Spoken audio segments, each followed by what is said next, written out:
Welcome back to another reading and correcting with me, Kindar, the Tiger Writes, and Ty, the Tiger Supervisor. These are where I read a chapter from one of my stories and correct it as I go. If you want to listen to these live, it's every Tuesday morning, 8 a.m. Eastern Time on Twitch. And if you are looking to support me, that is on my Patreon. Today we are doing chapter 28. Wait, 28? No, 27. Why am I doing this? 27. Let's get back here. Of One's Broken. Dodge, dodge, strike. His fist hit her side with enough force to break human bones, but Somalian, an older woman named Hurtile, just grunted and returned the blows. He dodged most and blocked some. The pain of the impact from the closed fist ran up his arm, but it wasn't the kind of pain he wanted to feel. Use your damn claws, Alex muttered under his breath, punching her in the chest side, then kicking her leg out from under her. He told them to attack him with claws out. He wanted some sort of reminder of his training with Tristan. He wanted the pain of being clawed. But unless he practiced with knives, they closed their fist, like he did. He was no longer using his knives, not when fighting them. His control was slipping, and it was becoming difficult not to go for killing strikes, even during practice. And they couldn't survive it. They survived if he didn't hold back with them. She came in again, smiling. He blocked and punched her across the muzzle, making her stagger, get angry. He wanted to scream at her, "Take the claws out and try to kill me. Make me feel something." She wiped the blood from her lips and grinned. "Strong," she said. Her Gurlanin heavily accented. She was from a river town and had followed one of the visiting males back here. The two had taken another woman as another lover. "Taken," he replied. She threw herself at him, using her higher weight to get him off his feet. He felt the heat of claws into his flesh as they fell back, and it felt good. His back hit the ground with his foot on her stomach, sending her flying over him. He was on his feet as she hit the ground, and winding back to kick her head when she tapped the ground twice. It was the signal he taught them for when they were defeated, for the fighting to stop, but he wanted to kick her. He wanted to hurt her for not being Tristan, for having to hold back, because these amateurs wouldn't know how to handle a real fight. He placed his foot down, dug his toe in the grass to make sure he stayed there. It stayed there as she stood. His arms were shaking from holding back. It was becoming harder now that he no longer had that he no longer had the infection to distract him. Once the computers had been cured and the net accessible, he'd found out none of the other Somalian town could be reached. It had taken a few days of work to add seeker capabilities to his antibody and release that into the wild. Over time, it would clear the infection around the planet and wherever else it might be used. 3 days ago, one of them had finally been able to talk to a family member on the other side of the planet. A bulky, silver-furred man approached him slowly. Alex readied himself. This Somalian compensated for his lack of speed with strength. Alex dodged as much as he could, blocking only to protect his head, being forced back each time. He couldn't afford a head blow at any time. The time it took to regain any head blow. The time it took for him to regain his control would be enough to kill one of them. His arms were getting numb from the blows he had to block. The man mistook Alex as a fort to protect his head for being a weak point, so he mindlessly aimed there. Alex cut the wrist on the next attack, turned, and threw the heavier man over him. The Somalian landed on his back, dazed. Alex locked eyes with him and raised his foot over the man's neck. The Somalian's eyes focused first on Alex, then on the foot. He didn't panic. He was deciding what to do. Did he trust the bone protecting his neck to be able to withstand the strike? He tapped the ground twice. It might have been able to take it, but Alex didn't know. He hadn't had a chance to test it yet. But he figured even if it did, it would be painful. Alex turned and waited for someone else to come at him. The number of people here to train had doubled since the last attack, almost 2 weeks ago. Like every previous attack, there had been more mercenaries, and the number of attackers that meant that many of the townfolks who didn't know how to fight had been forced to. Alex considered it a miracle that only one of them died, but the number of injured that forced Helahas to send people to the forest to replenish what she needed to make the healing unguent. Alex hadn't bothered with the hover this time. He'd thrown himself into the fight, killing as many of the humans as he could, trying to imagine everything was fine, that he'd just gotten separated from Tristan, that his Somalian was in another alley, also killing. And Tristan was there, Alex got sight of him, ripping the throat out from a woman, grabbing the gun of a man and using it to shoot the same man in the head. For an instant, Alex hadn't had to make believe everything was right. Tristan was there, killing, being himself. After this fight, they would get back to the hover and fly off somewhere. Tristan would make the final decision about Alex's place. And then Tristan had looked in his direction, and his eyes had filled with fear. Tristan ran off. Movement forced Alex back to the present. A younger Somalian, barely an adult from what Alex could tell, stepped forward. He was new, not here to train, but to prove himself. To prove to himself that he had what it took to defend his town. Alex had the younger Somalian on his back, tapping out in two punch. Alex bit back the anger. If this had been a real fight, this boy would be dead. He'd never survived the world. He wouldn't be allowed. He shouldn't be allowed out of his home. Alex helped him up, reminding himself that the Somalian was young. There was time for him to learn before the next attack came. And if he didn't, then it wasn't Alex's fault. Rigoric stepped forward. The Somalian had approached him during the celebration again, wisely waiting until Tristan had gone back to the house. He'd argued his case again. You know what? Again.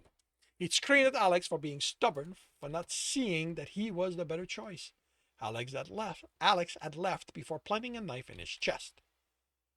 Rigoric raised his closed fist, face grim, intent on proving how strong he was. Alex watched him, waiting. How could the Somalian think Alex would pick him when he didn't even understand what Alex wanted out of a relation, you know what? Out of the relationship. An annoyance crossed Rigoric's face. Then he looked up, along with everyone else. Jacoby! Alex turned and ran for the hover. He was going to need his knives. Incoming! The harness was on, with half the knives clipped to the available spaces, when two hovers flew over them. Tristan was already running after them, the wall falling in his wake. With a curse, Alex forgot the rest of his knives and ran after Tristan. The last attack had been one hover, the same model as these two. These two new ones. Yeah, don't need new ones as these two. As far as you could tell, 40 mercs in the last, so it would take. This would make it 80, no matter how good Tristan was. This wasn't something he could survive alone.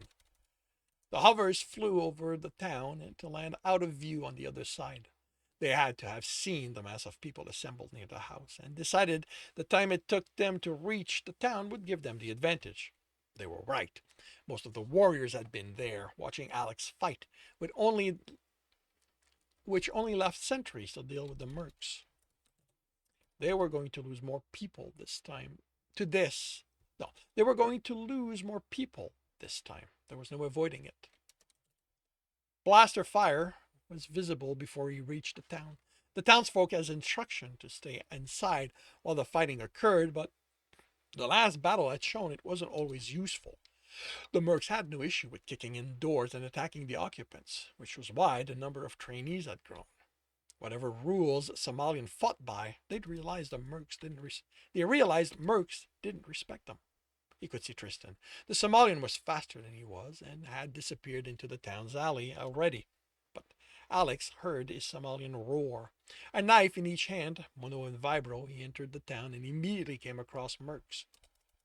Alex slashed. before they could react. Then again, through another's armor and chest. Shots erupted around him, and he used the dead woman's body as a shield, running toward the people firing at him.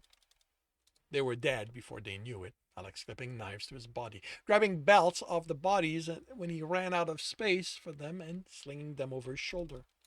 He ran deeper into the town, towards the fighting, crossed dead bodies, mostly human.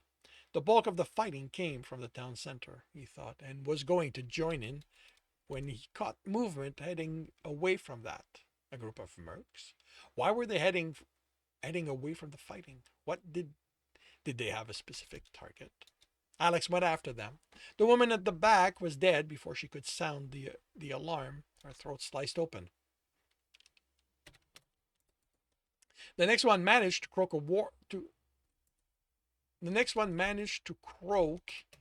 a warning to the others. Then Alex was fighting all of them, outnumbered 7-1. He grinned. He threw himself aside, launched a knife He threw himself aside, launching a knife as the ground and walls exploded with shots. He grabbed a gun as he rolled to his feet and returned fire, running around the building. A merc stepped around the corner, gun leveled at Alex. Alex picked up speed, chuckling and throwing the gun over his shoulder. He had a knife in that hand as he felt the burn in his side, but the horror in the man's face drove him on. The shots came wild, failed attempts at scaring Alex into stopping. Only Tristan could stop him, and he wasn't here. He collided with the man, planting 3 knives in his chest, one in his ear and one slicing the throat open before the body hit the ground. Alex turned to face the others, a beatific smile on his face. Merc saw a lot, got used to a lot, but there were things no one could be prepared for, Alex knew. From their stunned expression, a smiling maniac having turned a comrade into a dead repository for knives was one of those things. They regained their senses before Alex was on them, but they couldn't aim, and he was too close for guns, laughing as blades sunk into flesh. When the fighting was over, he grabbed the knives he could before the sound of more fighting pulled him away. The next time he saw mercs, they had their backs to him, but they weren't sneaking, they were running away. He ran after them out of the town, joining the Somalians chasing another merc, chasing other mercs heading for the hover. Enough of the frenzy left him for Alex to realize how bad this was. He threw knives, but the distance and his hurry made that ineffective. Someone picked them out, slow fire coming over their heads, each shot taking down one of the mercs in the lead, but the group had split, going for each hover, and the sniper, which had to be Jacoby since Tristan wasn't in the right state of mind for such precision shooting, could get all of them. One of the hover took off, and Alex headed for the other. He couldn't let them escape. He was in and almost seated in the pilot's chair before the reading on the display registered. He didn't stop to look at them, trusting the voice at the back of his head that screamed danger. He got out of it and ran away, yelling and motioning for others to do the same, but they either didn't understand or were too taken in by the fighting to listen. The explosion picked Alex up and threw him down. He rolled on his back, spitting out grass, watching the hover disappear in the sky, a few stray bolts chasing after it. He sat up. Where the other hover had been, only a crater was left. Bodies littered the ground between him and it. A few of the Somalians got up, but nowhere as many as Alex would hope. He looked at the sky again. Things were going to get much worse from now on. And this concludes chapter 27 of Once Broken. If you are enjoying this, please leave a like. If you want to know when the next chapter is going to be up, subscribe and hit the bell. If you want to read this story as well as the others in the series, they are available at all major e-retailers. If you want to support me and get access to just about everything I am writing, that is on my Patreon. And if you want to listen to these live, it's every Tuesday morning, 8 a.m. Eastern Time on Twitch. The links are in the notes, and with that, I shall wish you a good day.